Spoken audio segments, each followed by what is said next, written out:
पहला शमूएल अध्याय 25। शमूएल की मृत्यु हो गई और समस्त इस्राएलियों ने इकट्ठे होकर उसके लिए छाती पीटी और उसके घर ही में जो रामा में था उसको मिट्टी दी। तब दाऊद उठकर पारान जंगल को चला गया।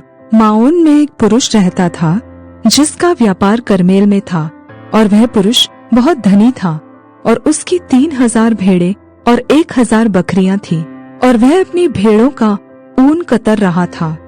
उस पुरुष का नाम नाबाल और उसकी पत्नी का नाम अबीगैल था। स्त्री तो बुद्धिमान और रूपवती थी, परंतु पुरुष कठोर और बुरे बुरे काम करने वाला था। वह कालेब वंशी था।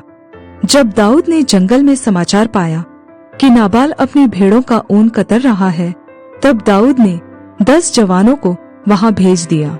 और दाऊद ने उन जवानों से कहा, करमेल में नाबाल के पास जाकर मेरी ओर से उसका कुशल क्षेम पूछो, और उससे यह कहो, तू चिरंजीव रहे, तेरा कल्याण हो, और तेरा घराना कल्याण से रहे, और जो कुछ तेरा है वह कल्याण से रहे।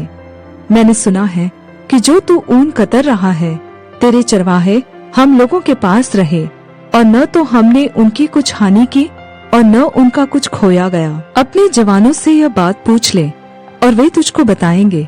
अतः इन जवानों पर तेरे अनुग्रह की दृष्टि हो।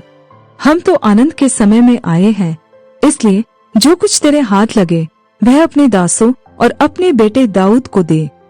दाऊद के जवान जाकर ऐसी बातें उसके नाम से नाबाल को सुनाकर चुप रहे। नाबाल ने दाऊद के जनों को उत्तर देकर उनसे कहा, दाऊद कौन है?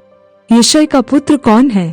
आजकल बहुत से दास अपने अपने स्वामी के पास से भाग जाते हैं। क्या मैं अपनी रोटी पानी और जो पशु मैंने अपने कतरने वालों के लिए मारे हैं लेकर ऐसे लोगों को दे दूं जिनको मैं नहीं जानता कि कहाँ के हैं? तब दाऊद के जवानों ने लौटकर अपना मार्ग लिया और लौटकर उसको ये सब बातें जो कि त्यों सुना दी। तब दाऊद ने अपने जनों से कहा, अपनी अपनी तलवार बांध लो। तब उन्होंने अपनी अपनी तलवार बांध ली, और दाऊद ने भी अपनी तलवार बांध ली। और कोई 400 पुरुष दाऊद के पीछे पीछे चले और 200 सामान के पास रह गए। परंतु एक सेवक ने नाबाल की पत्नी अबीगैल को बताया, दाऊद ने जंगल से हमारे स्वामी को आशीर्वाद देने के लिए दूत भेजे थे, और उसने उन्हें ललकार दिया, परंतु वे मनुष्य हमसे बहुत अच्छा बर्ताव रखते थे, और जब तक हम मैदान में रहते हुए उनके पास आया जाया करते थे, तब तक न तो हमारी कुछ हानि हुई और न हमारा कुछ खोया। जब तक हम उनके साथ भेड़ बकरियां चराते रहे, तब तक वे रात दिन हमारी आड़ बने रहे। इसलिए अब सोच विचार कर कि क्या करना चाहिए, क्योंकि उन्होंने हमारे स्वामी की और उसके समस्त घराने की हानि करना ठान लिया होगा। वह तो ऐसा दुष्ट है कि उससे कोई बोल भी नहीं सकता। तब अबीगैल ने फुर्ती से 200 रोटी और 2 कुप्पी दाखमधु और 5 भेड़ों का मांस और 5 सआ भुना हुआ अनाज और 100 गुच्छे किशमिश और अंजीरों की 200 टिकियां लेकर गधों पर लदवाई। और उसने अपने जवानों से कहा, तुम मेरे आगे आगे चलो, मैं तुम्हारे पीछे पीछे आती हूँ। परंतु उसने अपने पति नाबाल से कुछ न कहा। वह गधे पर चढ़ी हुई पहाड़ की आड़ में उतरी जाती थी, और दाऊद अपने जनों समेत उसके सामने उतरा आता था, और वह उनको मिली।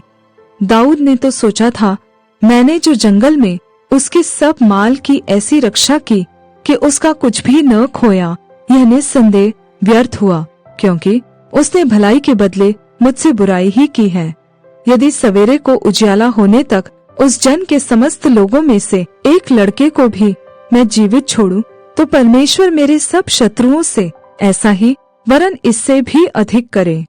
दाऊद को देख अबीगैल फुर्ती करके गधे पर से उतर पड़ी और दाऊद के सम्मुख मुंह के बल भूमि पर गिरकर दंडवत की।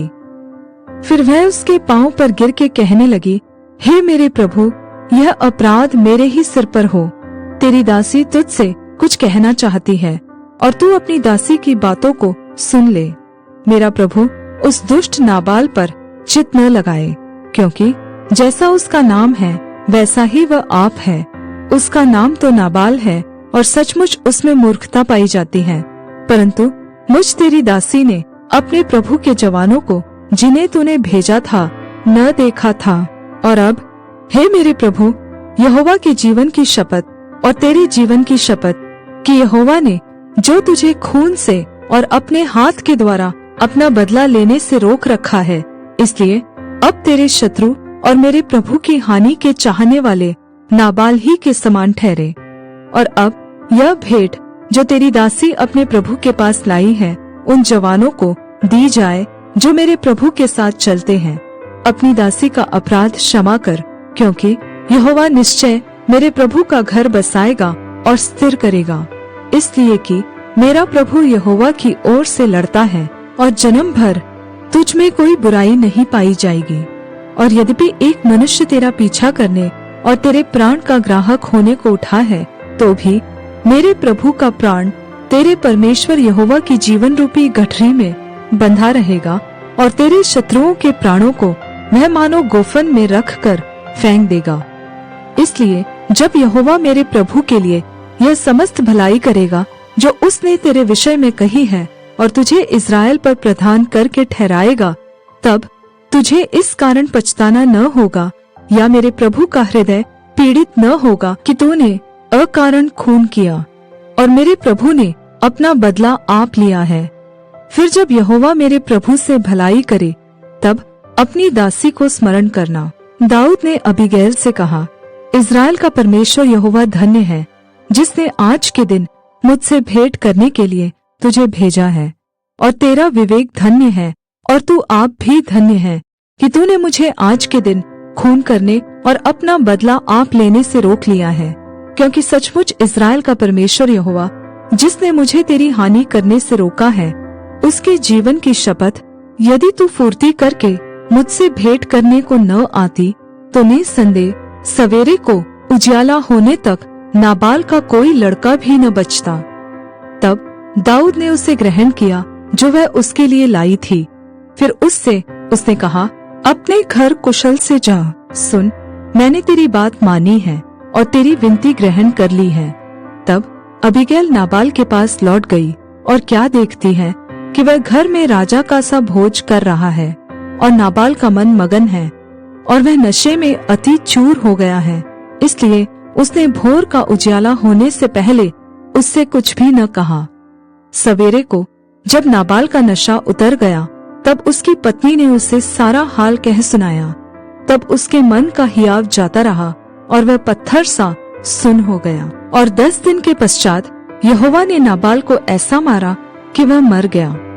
नाबाल के मरने का हाल सुनकर दाऊद ने कहा, धन्य है यहोवा जिसने नाबाल के साथ मेरी नामधराई का मुकदमा लड़कर अपने दास को बुराई से रोक रखा। और यहोवा ने नाबाल की बुराई को उसी के सिर पर लाद दिया है। तब दाऊद ने लोगों को अबीगैल के पास इसलिए भेजा कि वे उससे उसकी पत्नी होने की बातचीत करे। तो जब दाऊद के सेवक करमेल को अबीगैल के पास पहुँचे, तब उससे कहने लगे, दाऊद ने हमें तेरे पास इसलिए भेजा है कि तू उसकी पत्नी बने। तब वह उठी और मुंह के बल भूमि पर गिर दंडवत करके कहा, तेरी दासी अपने प्रभु के सेवकों के चरण धोने के लिए दासी बने। तब अबीगैल फुर्ती से उठी और गधे पर चढ़ी और उसकी 5 सहेलियां उसके पीछे पीछे हो ली और वह दाऊद के दूतों के पीछे पीछे गई और उसकी पत्नी हो गई। और दाऊद ने इस्राएल नगर की अहीनोअम से भी विवाह कर लिया, तो वे दोनों उसकी पत्नियां हुई।